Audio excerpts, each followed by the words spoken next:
Happy Friday, history students. You should have completed your Galileo test at this point or be very close to it. This should be the last day. Please make sure that you get that Galileo test done, okay? And then you can do this. So because you've been working so hard on the Galileo test, I made sure that I did something a little more fun today. We've been doing ancient Egypt, which I really enjoy, and the hieroglyphics, which is their type of writing. I just think is really cool. So we talked about on the temples and the pyramids that they would carve the person's names. So in order to find the person's name, they had a special symbol called a cartouche. And this is what a cartouche looks like. Let me pull it up for you. Whoop.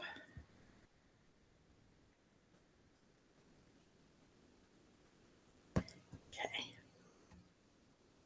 All right. So here's a cartouche. Looks like this. So anything written inside this indicates that that's a name.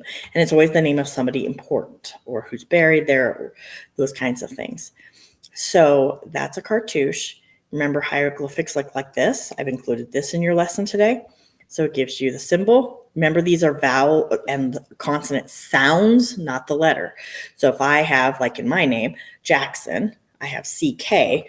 Instead of using the C and the K, I would come over here to this K sound, and I would use this symbol for K, okay? So like Shay would use this for his first sound. Instead of SH, Shay, you're going to use this sound right here, okay? So just something to keep in mind as you're doing that. Remember, these are by sound, not by letter, okay? Really important that you understand that. So they still use cartouches today. They are jewelry. We talked about how Egyptians like to show their wealth or just to kind of decorate themselves, right? And so I actually have a cartouche that my parents bought for me in Egypt. So I just kind of want to show you what it looks like. So it is gold, and it has the cartouche symbol right around it. And then the letters or the sounds inside. This is my first name, okay? So this is what a cartouche looks like nowadays. So it's not always just put into stone, okay? So I do have one. I do wear it. I have two brothers. They each have one as well, and my mother has one as well, okay? So I'm going to put this on, hopefully. All right. So I want you to make a cartouche of your name. My hope is to then print them out when you have returned them in, and I'm going to put them on the bulletin board so that your name is in the hallways and ready to go when you get back to school in October. Isn't that exciting? It's almost time. So going back to what I want you to do, I showed you that cartouche template. I have also given to you a page called Hieroglyphic Clip Art. That's the page you want to use to take the symbols and put them on your cartouche. So you're going to use that page. That page that looks like this, clip art. So if I click on a picture, it's going to just give me the picture instead of everything. So I can cut and paste, which is something you should have practiced in third, fourth, and fifth grade. In computer lab, I can cut and paste these and then put them on top of my cartouche, okay? Make sure you put the letters or the sounds, in the correct order. One thing you do need to know is when you go to take one of these and I copy it and I put it on this page, there is one little thing that's really kind of strange about the document.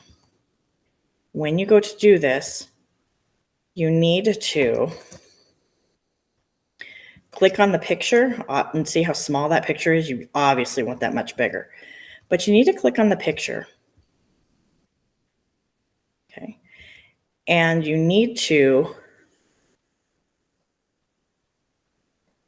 this right here, okay, it says this, there's three of them. And you need to click on the middle one, and you need to click over here on the arrow.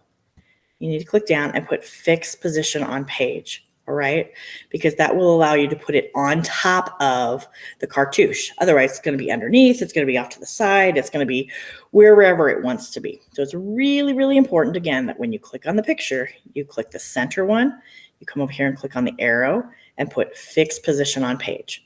Okay, so that when you go to put it on your cartouche, it doesn't end up way over here. You can put it wherever it is you want to put it. And I'm not going to put that on there because that's your job. Okay? So really careful. And I just want you to do the best you can. If you get frustrated, do it your way. Okay? So maybe if you need to print out the picture and just write your name and take a picture of it and send it to me, that's okay. Whatever works best for you without getting you frustrated. This is supposed to be a fun project. Do not let this project stress you out, okay? But give it a try, all right? It can only help, and it can only be fun, and I don't want it to stress you out because you've already had enough stress completing the Galileo test this week. So good luck making your cartouche. I can't wait to see them, and have a wonderful day.